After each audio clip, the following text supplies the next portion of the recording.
those willow whiskers. A moment she saw his crumbling back, crumbling break, vacated, coated in ivy. Its second rough line pierced by skeleton branches, and the faint smell of the damp growth lingering in autumn.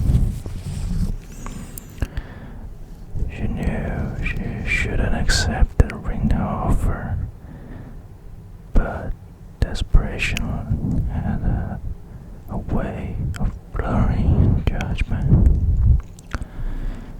especially when you had just lost your job as life janitor and your friends had left you for a yoga instructor in Bali.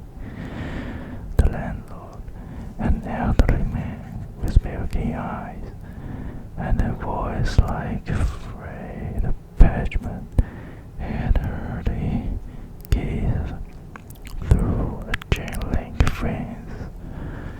Happy to have you, Miss Thomas. Just don't go into the basement. His grin revealed the yellow teeth that seemed too numerous for his mouth. Some folks get spooked by the old painting pressed down here. Sarah laughed nervously, spoke a red ghost or evil living. The landlord wished that you all loved here. Plenty of inspiration that first night. Sarah unpacked her typewriter, opened it, royal chivalry rescued from a garbage cell, and settled into the better moonlight filtered through mouth-eating curtains, illuminating a fireplace where the gates of ashes lay pale like fossil bones. She tapped furiously, obvious to the cracking floorboards upstairs, until sudden thud echoed through the house. A finger froze. The room temperature dropped noticeably. She glanced into the grandfather's clock. 11:47 p.m. The pendulum swung rhythmically, but the hands trembled as if fighting against some invisible force. Then she noticed that the bookshelf, the leather-bound volumes she had placed there earlier, were now arranged differently. Moby Dick was beside the shrine, and the slim volume titled Journey of the Damned sat almost on the top. Her throat tightened as she moved those books herself. She hadn't. A faint whisper seeped through the walls. Not a human voice, more like a radio static. Whispers bleeding through. Papers must be finished. Sarah dismissed it as the house settled. But when she returned to her desk at dawn, she found fresh ink stains spreading across the page like a spilled blood. The words she typed overnight had transported into something else. is alive. Hit a face on her. You cannot stop now. That afternoon, Sarah explored the forbidden basement. The iron door growled ominously as she descended. The smell of the mild June intensifying. Her flashlight beam revealed a rose of frost, missionary yellow newspaper, and modern bookshelves. In the corners, the mess rotary painting press, its cylinders covered in cobwebs, and dried ink. A single shade of paper clung to the roller, her own handwriting from the previous night. The last page must be printed. The story isn't over. Sarah shuddered. She burned the paper in the fireplace that evening, but the whisper grew louder. Now they formed a coherent sentence, urgent and instant. Find the manuscript, complete the tale. Curiosity turned to the obsession. Sarah spent nights poring through the house's archives, discovering yellow letters and faded photographs. In the attic, she found a locked chest containing drawers from the 1890s belonging to the house's original owner, Elvis Warren. His interest described as similar haunting, a marvelous spirit that demanded the complete story about a cursed village. The entity manifested through the printing press, as wrote. It whispered directly into my mind, twisting my words until they became its own. I tried to burn the manuscript, but it appeared days later, more corrupted than before.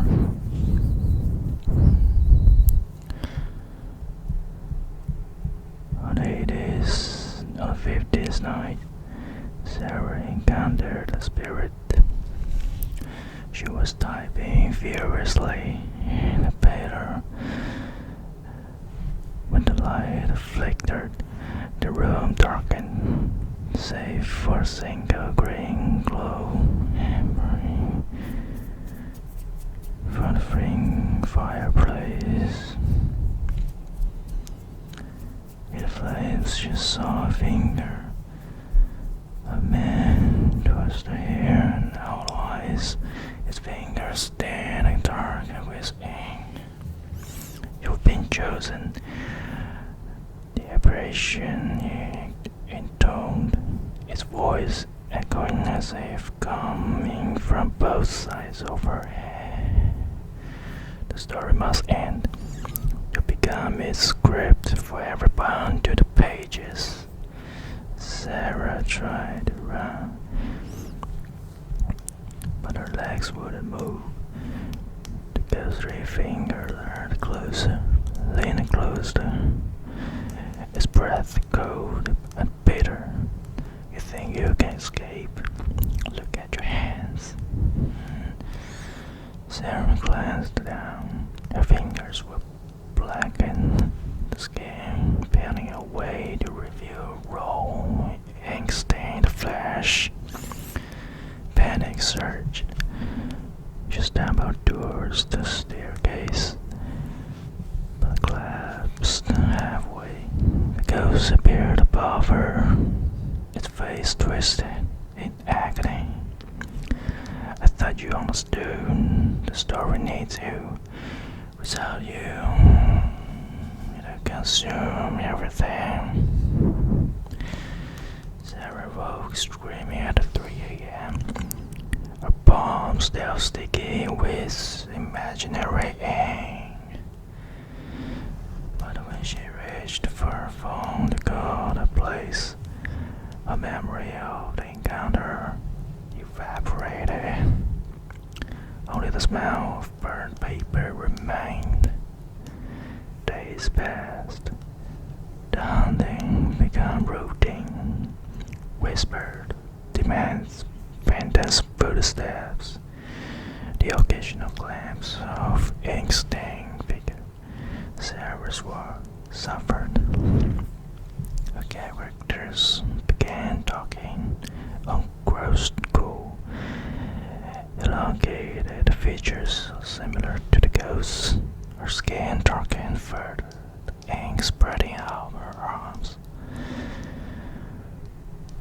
Then came the invitation. A single envelope slipped under the door. The paper felt unnervingly smooth, its edges shine as if freshly torn from a fire. Inside was a typed letter in unfamiliar handwriting. Dear Sarah Downs, you've been selected to complete F's foreign masterpiece. The village of Blackwater needs your help. Bring the printing press. The final chapter begins at midnight on the 23rd. Yours is service to sorry, the editor. Panic gripped Sarah. The date was 2 days away. She tried to burn the letter, but the flames turned blue and consumed it instantly, leaving no ashes. That night, the ghost appeared again. This time, its appearance was different, younger, more vigorous. The ink stains on his finger, fresh and white. It must come, it urged. The villagers are waiting. They thank you for finishing their tale. Sarah hesitated. What if I refused? The ghost smiled, doomed, predatory. Then the ink will claim your mind first. You're right until your bones crack, your eyes bleed. But don't worry, you will be famous. They'll call you the greatest horror writer of all time. The next morning, Sarah packed her typewriter and a single copy of Housewarming manuscript. The drive to Blackwater was eerie. The town had vanished from all the maps. Its street, overgrown with reduced vines and poison ivy. A crumbling stone mountain marked into the town limits. Blackwater, 1892, 1945. At midnight, Sarah stood before the abandoned town hall.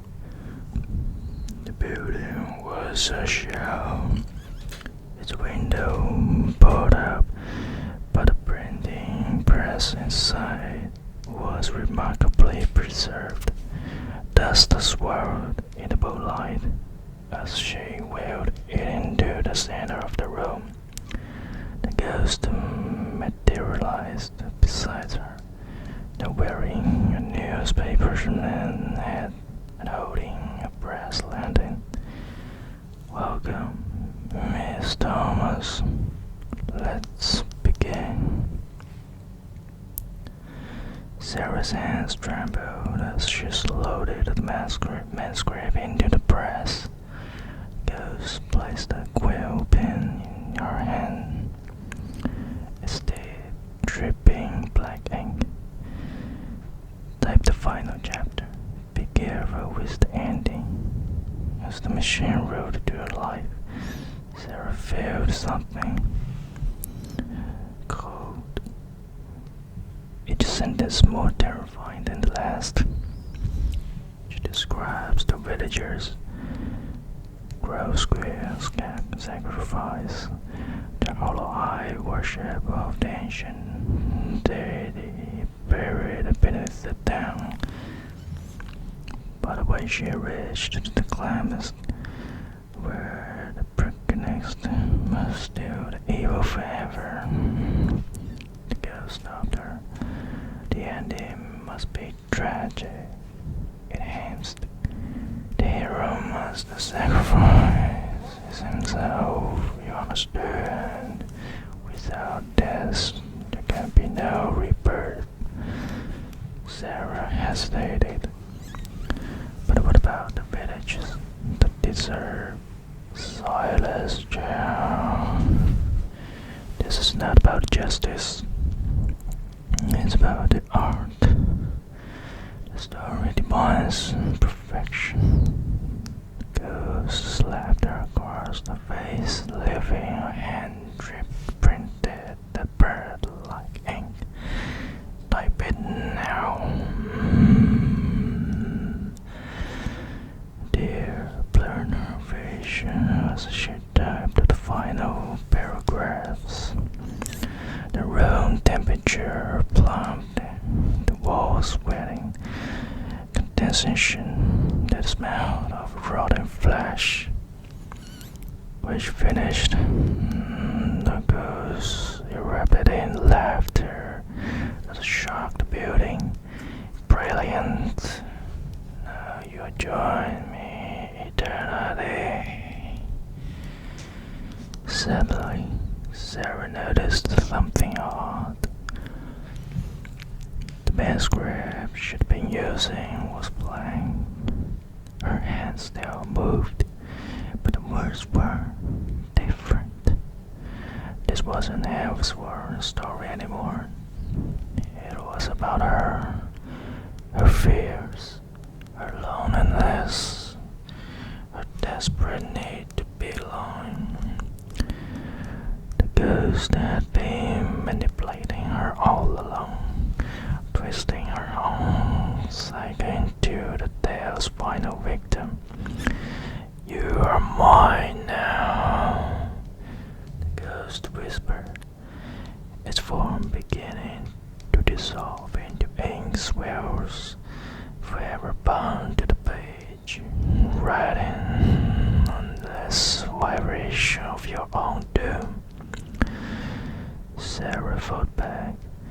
She grabbed the quill pen and stabbed it into the printing press cylinder. Black foam erupted, and glorifying the ghost in her very vocationless grave. He screamed, his form reading and dissolved in, but the ink consumed it completely. When the morning light broke, Sarah found herself alone in the town hall. The painting press lay in ruins, the well mangled, the manuscript reduced to ash. Her skin was still dark, but the ink had stopped spreading. In its place, her palms now held faintly glowing symbols, ancient word in runes she'd never learned. As she drove on, Sarah realized the truth. The real horror wasn't the ghost's curse tongue. It was the darkness within herself that the story had tapped into. But now, with the ruins burning on her skin, she had a weapon. She would finish the story